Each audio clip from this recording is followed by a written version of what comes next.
मित्रांनो, मी श्याम नाईक, इयत्ता 8वी सामान्य विज्ञान. प्रकरण पहिले, सजीव सृष्टी व सूक्ष्मजीवांचे वर्गीकरण. सजीवांच्या वर्गीकरणाचा पदानुक्रम कोणता आहे? सजीवांना नाव देण्याची विद्यमान पद्धती कोणती आहे? द्विमान पद्धतीने नाव लिहिताना कोणते पदानुक्रम विचारात घेतले जातात याविषयी आपल्याला माहिती घ्यायची आहे. जैवविविधता व वर्गीकरणाची आवश्यकता. मागील इयत्तेत आपण पाहिले आहे की भौगोलिक प्रदेश, अन्नग्रहण, संरक्षण आणि विविध कारणांनी पृथ्वीवरील सजीवात अनुकूलन झालेले आढळते. अनुकूलन साधताना एकाच जातीच्या सजीवातही विविध बदल झालेले दिसतात. 2011च्या गणनेनुसार पृथ्वीवरील जमीन व समुद्र यामधील सर्व सजीव मिळून सुमारे 87 दशलक्ष जाती ज्ञात आहेत. एवढ्या प्रचंड संख्येने असणाऱ्या सजीवांचा अभ्यास करण्यासाठी त्यांची गटात विभागणी व्हायला हवी अशी गरज भासली. सजीवातील साम्य व फरक लक्षात घेऊन त्यांचे गट उपगट तयार करण्यात आले. सजीवांचे गट उपगट बनविण्याच्या या प्रक्रियेला जैविक वर्गीकरण असे म्हणतात. रॉबर्ट हार्डिंग व्हिटाकर हे अमेरिकन परिस्थितिक तज्ज्ञ होऊन गेले. त्यांनी इसवी सन 1969 मध्ये सजीवांची गटात विभागणी केली.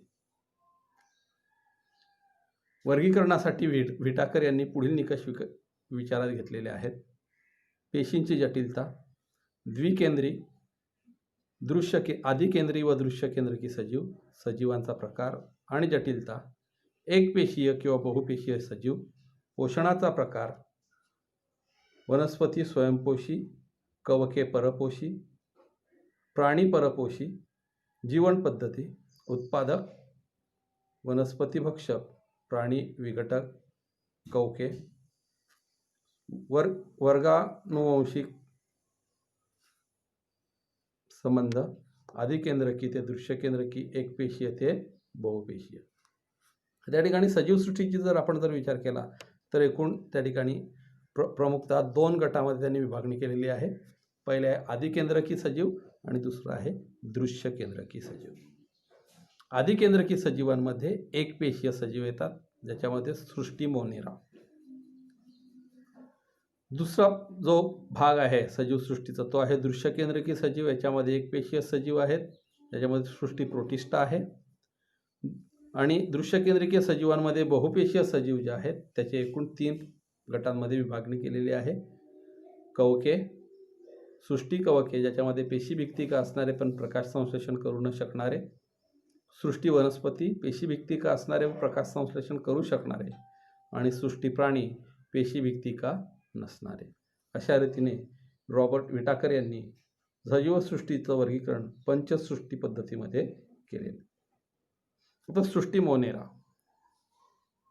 मोनेरा या ठिकाणी याच्यामध्ये आपण जर बघितलं तर ते सर्व आदिकेंद्रकी सजीव येतात. त्या ठिकाणी आपल्याला छोटीशी कृती करून बघायची आहे. एका स्वच्छ काचपट्टीवर दही किंवा ताकाचा अगदी लहानात लहान थेंब घ्यायचा आणि त्यात थोडेसे पाणी मिसळून विरळ करून त्यावर अलगद आच्छादन काच ठेवून सूक्ष्मदर्शकाखाली काचपट्टीचे निरीक्षण करायचे. त्या ठिकाणी निरीक्षण करत असताना आकृती क्रमांक 1.2 मध्ये दाखवल्याप्रमाणे आपल्याला जीवाणू दिसतात. हे सजीव म्हणजेच लॅक्टोबॅसिलाई जीवाणू. हे लॅक्टोबॅसिलाई जीवाणू जे दुधाचं दह्यामध्ये रूपांतरण करतात. आता या सजीवांची लक्षणं काय आहेत? मोनेरा सृष्टीतील सजीवांची लक्षणं. हे सर्व सजीव एकपेशीय असतात, स्वयंपोषी किंवा परपोषी असतात. हे आदिकेंद्रकी असून पटल परबद्ध केंद्रक किंवा पेशी अंगके त्यांना नसतात. आता दुसरी सृष्टी आहे सृष्टी प्रोटिस्टा. एखाद्या डबक्यातील पाण्याचा एक थेंब काचपट्टीवर घेऊन सूक्ष्मदर्शकाखाली निरीक्षण केले असता आपल्याला ह्या प्रोटिस्टा सृष्टीमध्ये असणारे सजीव पाहायला मिळतात, ज्याच्यामध्ये विल्वॉल्स, पॅरमॅशियम, अमिबा, युग्लिना हे सर्व सजीव आपल्याला या सृष्टीमध्ये दिसतात. आता यांची लक्षणं आहेत. सृष्टी प्रोटिस्टामधील सर्वच सजीव एकपेशीय असून पेशीत पटल परिबद्ध केंद्रक असते. प्रचलनासाठी छदमपाद, रोमके किंवा कशाभिका असतात. स्वयंपोषी उदाहरणार्थ युग्लिना, वॉल्वॉल्स पेशीत हरितलवके असल्यामुळे ते स्वयंपोषी असतात.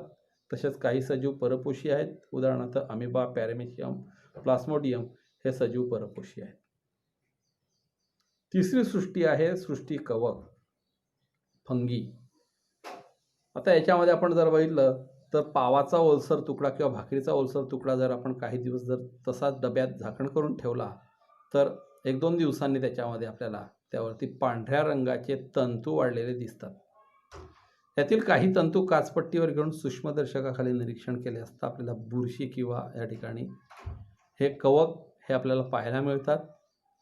ह्या कवकांना बीजाणुधानी असतात आणि या बीजाणुधानीमध्ये बीजाणू असतात. त्याचप्रमाणे भूस्तरीय अंगके आहेत आणि त्यांना आधारक आहेत. त्यांची लक्षणं आहेत. कवक सृष्टीत परपोषी, असंश्लेषी व दृश्यकेंद्रकी सजीवांचा समावेश होतो. बहुसंख्य कवके हे मृतोपजीवी आहेत, म्हणजेच ती कुजलेल्या कार्बनी अन्नपदार्थावर जगतात. कवकांची पेशी विक्तिका कायटिन या जटिल शर्करेपासून बनलेली असते. काही कवके तंतुरूपी असून आतील पेशीद्रव्यात असंख्य केंद्रके असतात. कवक उदाहरणार्थ किण्व, आपण बेकरीमध्ये जे बघतो, जे पाव तयार करायला किंवा केक तयार करण्यासाठी ह्या किण्वाचा वापर केला जातो. दुसरा आहे ॲस्पॅरजिलस, मक्याच्या कणसावरील येणारी एक रोगकारक बुरशी. तिसरे आहे पेनिसिलिन, ज्याचा औषधी उपयोग म्हणून केला जातो. आणि चौथा आहे भूछत्र, मशरूम, आपण भाजीसाठी जे वापरतो. अशा रीतीने ही कवकं जी आहेत ते आपल्याला पाहायला मिळतात. व्हिटाकर यांच्या वर्गीकरण पद्धतीचे गुणदोष काय आहे? तर पृथ्वीवरील एकूण सजीवांमध्ये सजीव सर्वाधिक संख्येने आहेत. त्यांची पुढील विभागणी करण्यात आलेली आहे. सजीवसृष्टी,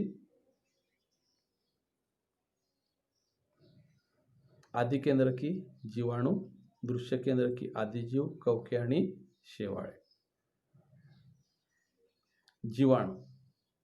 जीवाणू यांचा आकार 1 मायक्रॉन ते 10 मायक्रोमीटरपर्यंत आहे. 1 मायक्रोमीटर ते 10 मायक्रोमीटरपर्यंत यांचा आकार आपल्याला पाहायला मिळतो. एकच पेशी स्वतंत्र सजीव म्हणून जगते आणि काही वेळा बरेच जीवाणू एकत्र येऊन वसाहती बनवतात. जीवाणू पेशी आदिकेंद्रकी असते आणि पेशी केंद्रक, पटलपरिबद्ध अंगके नसतात. पेशी भित्तिका नसते. प्रजनन बहुधा विखंडनाने एका पेशीचे 2 भाग होऊन होते. अनुकूल परिस्थितीमध्ये जीवाणू प्रचंड वेगाने वाढतात व 20 मिनिटात संख्येने दुप्पट होतात. आदिजीव आकार सुमारे 200 मायक्रोमीटर. माती, गोडे पाणी व समुद्रात आढळतात. काही इतर सजीवांच्या शरीरात राहतात व रोगास कारणीभूत ठरतात. दृश्यकेंद्रकी पेशीत आढळणारे एकपेशीय सजीव प्रोटोझोआंच्या पेशीरचना, हालचालींचे अवयव, पोषण पद्धती यात विविधता आढळते. प्रजनन, विखंडन या पद्धतीने यांचं प्रजनन होत असते. अमिबा, पॅरामेशियम गढूळ पाण्यात आढळतात. स्वतंत्र जीवन जगतात. एंटिबिया, हिस्टोलिका अमांश होण्यास कारणीभूत. प्लाझ्मोडियम व्हायवॅक्स मलेरिया म्हणजे शिवताप होण्यास कारणीभूत. युग्लिना स्वयंपोषी आहे. तिसरा आहे कवके. कुजणारे पदार्थ वनस्पती प्राण्यांची शरीरे कार्बनिक पदार्थ यामध्ये आढळतात. दृश्यकेंद्रकी एकपेशीय सजीव कवकाच्या काही प्रजाती डोळ्यांनी दिसतात. मृतोपजीवी असून कार्बनी पदार्थापासून अन्न शोषण करतात. प्रजनन लैंगिक पद्धती आणि द्विखंडन व मुकुलायन अशा अलैंगिक पद्धतीने होते. ईस्ट कॅन्डिया, मशरूम, शेवाळे सुमारे 10 मायक्रोमीटर ते 100 मायक्रोमीटर हा त्यांचा आकार आहे. हे बहुधा पाण्यात आढळतात. दृश्यकेंद्रकी एकपेशीय स्वयंपोषी सजीव असून पेशीतील हरितलवकाच्या साह्याने प्रकाश संश्लेषण करतात. उदाहरणार्थ क्लोरेला, क्लॉस्ट्रिडोमायनस, त्याचप्रमाणे स्पायरोगायरा. शेवाळ्यांच्या थोड्या प्रजाती एकपेशी आहेत तर इतर सर्व शेवाळे बहुपेशी असून नुसत्या डोळ्यांनी दिसतात. विषाणू सर्वांना माहिती आहे. आताच आपण कोरोना विषाणूविषयी माहिती घेतलेली आहे. तर हे विषाणू यांचा आकार सुमारे 10 नॅनोमीटर ते 100 नॅनोमीटर आहे. विषाणूंच्या सामान्यतः जीव मानले जात नाही किंवा ते सजीव निर्मितीच्या निर्जीवांच्या सीमारेषेत आहेत असे मानले जाते, मात्र त्यांचा अभ्यास सूक्ष्मजीवशास्त्रात केला जातो. विषाणू अतिसूक्ष्म असून जीवाणूंच्या 10 ते 100 पटीने लहान असतात आणि त्यांचं निरीक्षण फक्त इलेक्ट्रॉन सूक्ष्मदर्शिकेनेच करता येते. स्वतंत्र कणाच्या रूपात ते आढळतात. विषाणू म्हणजेच DNA, डीऑक्सीरायबोन्यूक्लिक आम्ल किंवा RNA म्हणजे रायबोन्यूक्लिक आम्लापासून बनलेले लांबलचक रेणू असून त्यांच्यावर प्रथिनांचे आवरण असते. वनस्पती व प्राण्यांच्या विविध पेशीत ते राहू शकतात, जिवंत पेशीत ते राहू शकतात व या पेशींच्या मदतीने विषाणू स्वतःची प्रथिने बनवितात व स्वतःच्या असंख्य प्रतिकृती निर्माण करतात. यानंतर यजमान पेशींना नष्ट करून त्यांच्या प्रतिकृती मुक्त होतात व मुक्त विषाणू पुन्हा नव्या पेशींना संसर्ग करतात. विषाणूंमुळे वनस्पती व प्राण्यांना विविध रोग होतात. म्हणजे आपण बघितलं की कोरोना रोग जो आहे आता, कोरोना आजार हा मानव प्रजातीवरती एक प्रचंड संकट आहे. तर ते विषाणू हे प्रत्यक्ष सजीव जरी नसले तरी ते आपल्या पेशींच्या जोडीने वाढतात आणि आपल्या पेशींना ते रोगकारक करून या ठिकाणी त्यांना नंतर नष्ट करून टाकतात आणि म्हणून हे विषाणू अत्यंत घातक आहे.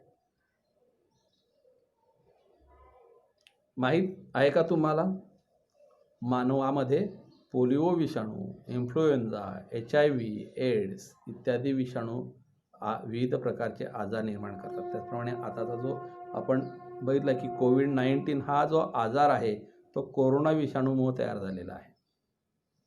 गुरांना पिकोर्ना नावाच्या विषाणूपासून आजार होतात. वनस्पतीमध्ये टोमॅटो ह्याला विल्ट विषाणू, तंबाखूला मोझाईक विषाणू हे कारणीभूत आहेत त्यांच्यामध्ये रोग निर्माण करण्यासाठी. जीवाणूंमध्ये आपण बघितलं की बॅक्टेरियोफाज हे विषाणू जीवाणूंवर हल्ला करतात. अशा रीतीने आपण इंटरनेटच्या द्वारे सुद्धा विविध सूक्ष्मजीवांची चित्रे आणि त्यांची वैशिष्ट्ये याबद्दल आपल्याला माहिती घेता येईल. त्यासाठी आपण गुगल सर्चवर जाऊन जीवाणूंविषयी, विषाणूंविषयी अधिक माहिती मिळवू शकता. धन्यवाद. जो स्वाध्याय आहे तो स्वाध्याय सर्वांनी पूर्ण करायचा आहे.